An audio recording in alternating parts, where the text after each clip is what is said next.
The final Tekken character is going to be announced on the Game Awards tomorrow. So today let's talk about who do I think is actually going to be the final character in this season pass.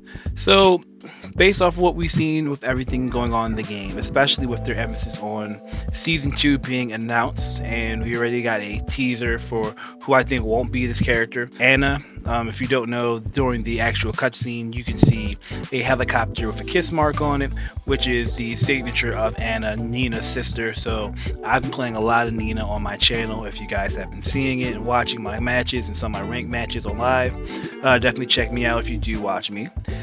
This means that we might actually have another character coming already for season 2, which gives me more to my prediction of what this final character will be. And what this final character will actually be, at least in my opinion, it's not going to be a canon character. So we're not getting Bruce, Miguel, we're not getting Fakuram or any of these characters, Lucky Chloe, if anybody wants her back.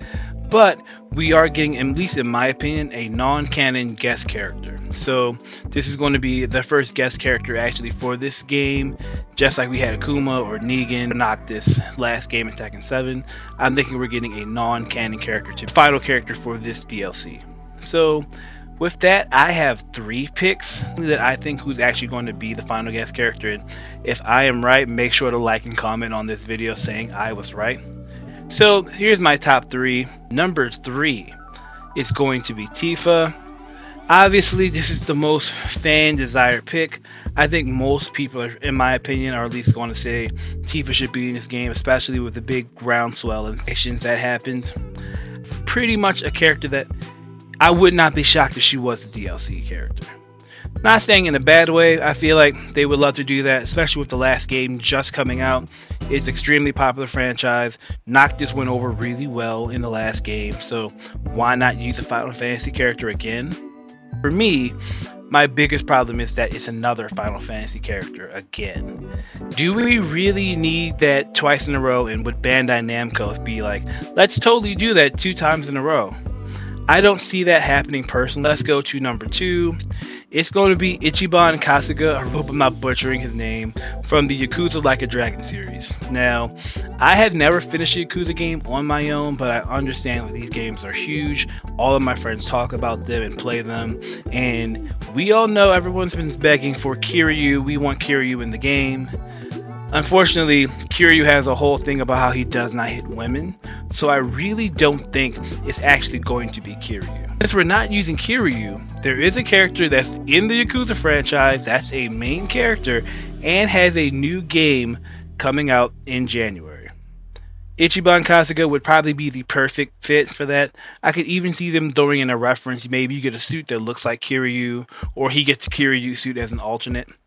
He is my pick who I think could potentially be the next DLC character. If you can't use Kiryu, you could best thing with Kasuga. I would really love to see him actually as a DLC character, which could be really fun. And lastly, for my final pick, it's going to be a Virtua Fighter character.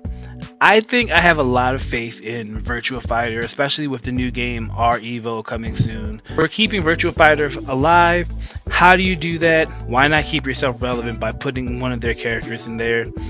I've got 3 picks. Obviously Akira, he's the main character. Or in my opinion, maybe not close to Jin, but a very dry and not as interesting character to put in here. Because we have enough Karate Man, martial artist guys, and I feel like Akira's not bad, but he's a very bland and not really much you can really do with him as a character, or at least moveset wise or design wise when it comes to like costumes. So with that, I think it's either going to be Jackie or Sarah Bryant. Both of these characters have a lot of personality. They have great designs.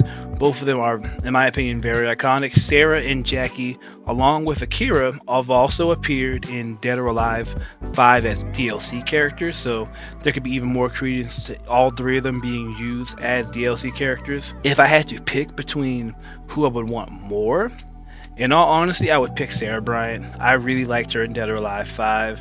I really liked her in Virtua Fighter when I did play her. I think she has a lot of personality, a really fun moveset, and I think she could be really fun when it comes to actually putting her into Tekken. Seeing her compete with Nina, that would be really fun to see. But that's my pick. Who would you guys like to see for the final characters in Tekken 8? Who would you guys like to see for the final character for this season pass? Let me know. Is it Tifa? Is it the Virtual Fighter character? Is it the guy from Yakuza Like a Dragon, Ichiban? What do you guys think? Let me know in the comments. This is Super Common Kevin signing off.